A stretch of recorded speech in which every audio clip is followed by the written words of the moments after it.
नमस्कार दोस्तों, आज हम आपको भारत में विभिन्न राज्यों में कोली समाज की उपजातियों को किन नामों से जाना जाता है, इसके बारे में आपको जानकारी देंगे।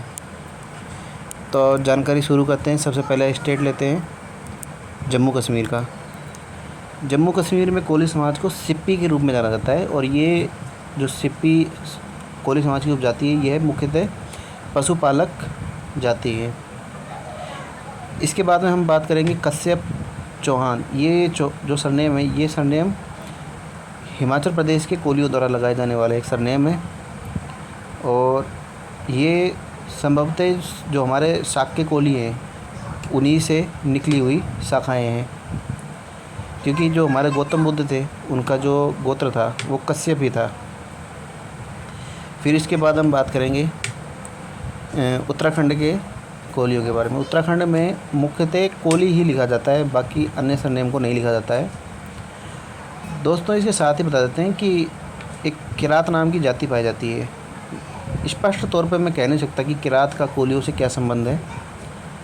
उत्तराखंड में किरात और कोली पास पास में रहते हैं और दोनों ही जो मानदाता भगवान हैं उनकी पूजा करते हैं और दोनों ही नागवंशी जाति हैं। और किरात जो जाति है ये प्राचीन समय से, जब गौतम बुद्ध का काल था उस समय भी कोलियों के साथ में थे। इन्होंने ही शाक्य और कोलियों की रक्षा की थी, किससे? विरोधक से। अब हम बात करते हैं हरियाणा, पंजाब। यहाँ पर कोलियों को माहौर सरनेम के रूप में जाना जाता है। फिर इसके बाद हम बात करते हैं नेपाल। नेपाल कोलियों के इतिहास का एक महत्वपूर्ण केंद्र है और यहाँ पर शाक्य, संघ, नेवार इसके रूप में कोलियों को जाना जाता है। जो हमारे शाक्य अर्थात जो गौतम बुद्ध का जो सरनेम था वो शाक्य सरनेम था। तो कोलियों का जो वहाँ पर जो क्या नाम है, नेपाल में जो कोली समाज की उपजाति है उन्हें शाक्य और नेवार के रूप में जाना जाता है। इसके अलावा जो संघ है, संघ दोस्तों नेपाल में जो काठमांडू है वहाँ पर एक संघदेव नाम से एक राजा हुआ था और ऐसा माना जाता है कि उन्हीं के बाद से जो वहाँ के शाक्य नेवार जाति है उन लोगों ने संघ सरनेम का उपयोग करने लग गए और यही लोग उत्तर प्रदेश में संघवार, सकवार इनके रूप में जाने जाते हैं। अब हम बात करते हैं उत्तर प्रदेश में। उत्तर प्रदेश में कोलियों को शाक्य, शाक्यवार, संखवार, माहौर, बनोदा, त्यागी, सकवार, कैथवार, कोटार्य इत्यादि नामों से जाना जाता है। दोस्तों, जो उत्तर प्रदेश है यहाँ पर एक फर्जी जाति है जिसका नाम है काछी और ये लोग हाल फिलहाल में शाक्य और मौर्य सरनेम का बहुत ही तेज़ी से उपयोग करने लगे हैं ताकि वो इतिहास को चुरा सकें। तो दोस्तों, उत्तर प्रदेश में शाक्य सरनेम काछी जाति भी लिखती है और उत्तर प्रदेश में शाक्य सरनेम हमारी कोली जाति भी लिखती है। दोस्तों, आपको बता दें कि जो हमारी झलकारी बाई थी ये झांसी के शाक्य परिवार से आती हैं और इनका जो मुख्य जाति है वो कोरी जाति है। इसके बाद हम बात करें बिहार। बिहार में कोली जाति को तंतुवाय, चौपाल, पटवा, पान, गुप्ता इत्यादि नामों से जाना जाता है और ये हैं ये खत्तिय अर्थात वही जो खत्तिय शब्द क्षत्रिय के रूप में वर्तमान समय में जाना जाता है और इन्हें खतवा के रूप में भी जाना जाता है। जो हमारे बिहार के अंदर में जो तंतुवाय, चौपाल जाति है इनको खतवे के रूप में भी जाना जाता है। खतवे अर्थात खत्तिय। इसके बाद हम बात करेंगे राजस्थान के कोली जाति के बारे में।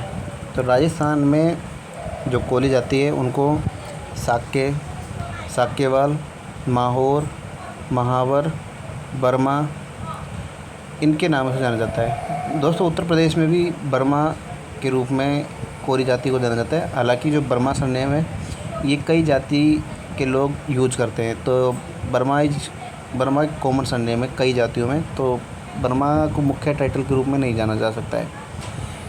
इसके बाद हम बात करेंगे मध्य प्रदेश। तो मध्य प्रदेश में जो कोली जाति है उन्हें कोरी, कोली, साके, साकेवार, शंखवार, माहौर, महावर, पटेल इत्यादि नामों से जाना जाता है। और दोस्तों आपको बता दें कि जो मध्य प्रदेश है यहाँ पर एक मानधाता महल भी है और उस मानधाता महल में हमारे कोली समाज की व्यक्ति ही विराजमान है। इसके बाद हम बात करेंगे झारखंड की। झारखंड में कोली समाज को तंतुवाय और पटवा के रूप में जाना जाता है। और उड़ीसा जो है, उड़ीसा में हमारे कोली जाति को गंगापुत्र चोला के रूप में जाना जाता है। इसके बाद हम बात करेंगे गुजरात की। तो गुजरात एक मुख्य जगह है कोलियों की। यहाँ पर 1.5 करोड़ या 3 करोड़ से आसपास ऐसी कुछ जनसंख्या है। तो यहाँ पर कोलियों को खाट, चुबालिया, सोलंकी, तलपड़ा, बारिया, ठाकुर, मकवाना, मांधाता पटेल, साके इत्यादि नामों से जाना जाता है। तो ये एक बड़ा क्षेत्र है। इसके बाद हम बात करेंगे महाराष्ट्र के कोलियों के बारे में। महाराष्ट्र में कोलियों को महादेव कोली, आंग्रे कोली, टोकरे कोली के रूप में जाना जाता है। दोस्तों कोलियों का जो सबसे ज़्यादा रियासतें, सबसे ज़्यादा राजा महाराजा जो रहे हैं उनमें 2 राज्य सबसे ज़्यादा महत्वपूर्ण हैं। इसमें पहला नाम आता है गुजरात का। गुजरात में तकरीबन 40 के आसपास रियासतें कोलियों की रियासतें रही हैं। 40 से 50 रियासतें कोलियों की हैं। और सेम जो हमारे महाराष्ट्र है, महाराष्ट्र में भी 5-6 रियासतें तो कोलियों की रही है। लेकिन महाराष्ट्र का जो प्राचीन इतिहास है उसमें कोलियों का एक महत्वपूर्ण योगदान है, जिसमें महादेव कोलियों का तो एक अलग ही योगदान है। एक सोन कोली पाए जाते हैं। सोन कोलियों ने कोलाबा रियासत और ये जो जंजीरा किला था इस पर राज किया था। और महादेव कोलियों ने जवाहर रियासत, कोंढाणा किला इत्यादि पर राज किया था। दोस्तों इसके बाद हम बात करेंगे कर्नाटक के कोलियों के बारे में। दोस्तों कर्नाटक तो कोलियों के इतिहास का एक सबसे महत्वपूर्ण केंद्र है। कर्नाटक के अंदर कोलियों को मोगाबिरा, बिष्ठा, गंगापुत्र, बेदार, नायका, वाल्मीकि। दोस्तों ये जो वाल्मीकि सरनेम है ये दक्षिण भारत में कोलियों का सरनेम है और उत्तर भारत में एक दलित जाति है उनका सरनेम है। तो दोनों का कोई संबंध नहीं है। और कर्नाटक में कोलियों की कई रियासतें रही हैं। जो बेदार नायका है इनकी ज़्यादातर रियासतें, मतलब आधे से ज़्यादा कर्नाटक पर कोलियों की रियासतें रही हैं आज़ादी के समय भी। और यहाँ पर एक विशाल इतिहास रहा है, जैसे कि विजयनगर साम्राज्य का इतिहास, हरिहर बुक्का का इतिहास, चालुक्य वंश का इतिहास और केलाड़ी नायका का इतिहास वगैरह बहुत सा इतिहास सिर्फ हमारे बेदार नायकों का इतिहास रहा है। और इसके अलावा गंगापुत्र चोलाओं का भी इतिहास रहा है। मोगावीरा का भी अच्छा खासा इतिहास रहा है। इसके बाद हम बात करेंगे केरल के कोलियों की। केरल में कोलियों को आर्यन, चोला, मोगावीरा, दीवरा इत्यादि नामों से जाना जाता है। तो दोस्तों ये जो आर्यन सरनेम है ये मुख्यतः चोलाओं का सरनेम है। जो अरियर सरनेम है ये सरनेम पल्लवों में भी पाया जाता था और ये सरनेम चोला में भी पाया जाता था। और हमारे जो मुथलियार है वो भी। तो ये जो पल्लव हैं, चोला हैं और मुथलियार हैं ये सब एक ही हैं। तो ये जो अरियर सरनेम है ये हमारे चोला कोलियों का सरनेम है। इसके बाद हम बात करेंगे तमिलनाडु की। तमिलनाडु में कोलियों को मुथलियार, अम्बालाकार और वलियार, मुथलियार इन नामों से जाना जाता है। और ये मुख्यतः चोला कोलियों की सबकास्ट है। और तमिलनाडु एक ऐतिहासिक रूप से तो हमारा सबसे महत्वपूर्ण केंद्र है। इससे महत्वपूर्ण केंद्र कोई सा भी नहीं है। यहाँ पर जो हमारे चोला थे उन लोगों ने 1000 वर्षों तक इस क्षेत्र में राज किया। और न केवल इस क्षेत्र में बल्कि एक बेहद ही विशाल क्षेत्र में राज किया था। तो ये तो हमारा एक बहुत ही गौरवशाली इतिहास का केंद्र है। तो दोस्तों वैसे तो पूरे भारत में ही हमारा इतिहास है ना गौरवशाली केंद्र रहा है। मतलब पूरा भारत ही हमारा कोलियों के इतिहास से भरा पड़ा है। लेकिन फिर भी मैं कुछ स्टेट बता देता हूँ जिनका इतिहास जो है वो सबसे महत्वपूर्ण इतिहास है। जिसमें अगर मैं पहला नाम लूँ तो हमारा जो चोलाओं का इतिहास है ना वो सबसे गजब का इतिहास है। और ये हमारा मुथलियार कोलियों से संबंधित है। फिर इसके बाद हम बात करेंगे कर्नाटक के जो इतिहास है।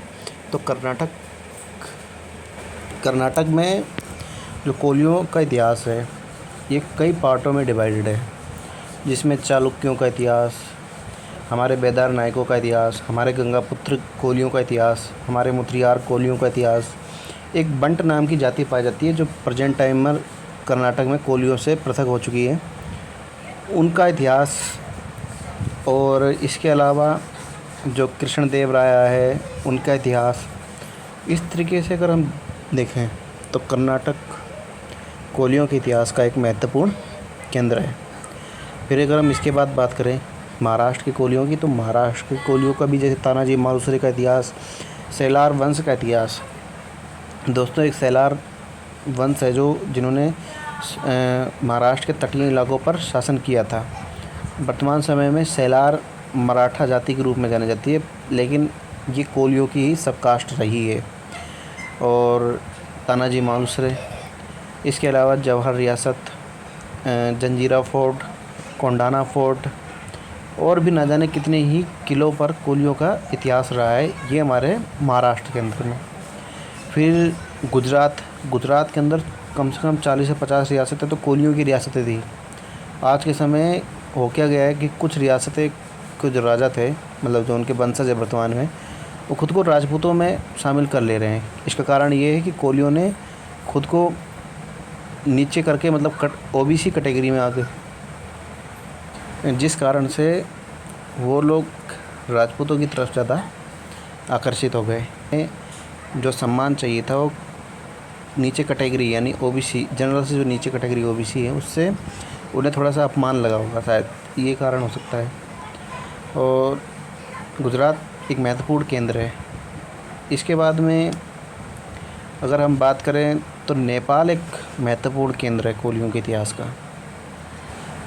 नेपाल में तो जो मुख्य जो डायनेस्टी हैं, जैसे शाक्य डायनेस्टी, कोलिया डायनेस्टी, यह विश्व पटल पर कोलियों के इतिहास के बारे में जानकारी दी जाती, मतलब ये जानकारी ऑल वर्ल्ड में चलती है। तो नेपाल तो सबसे महत्वपूर्ण केंद्र हो रखा है। और उत्तर प्रदेश में जो झलकारी बाई हैं उनका जन्म हुआ था, तो उत्तर प्रदेश भी एक महत्वपूर्ण केंद्र है। इसके अलावा जो उत्तराखंड के जो मानधाता से संबंधित जो क्षेत्र हैं वो भी एक महत्वपूर्ण केंद्र है। और दोस्तों, सुनने में आया है कि जो सिंधु घाटी सभ्यता है उसका संबंध भी मानधाता से संबंधित है। अगर ये बात सत्य है तो नो डाउट पाकिस्तान क्षेत्र भी कोलियों के इतिहास का एक महत्वपूर्ण केंद्र है।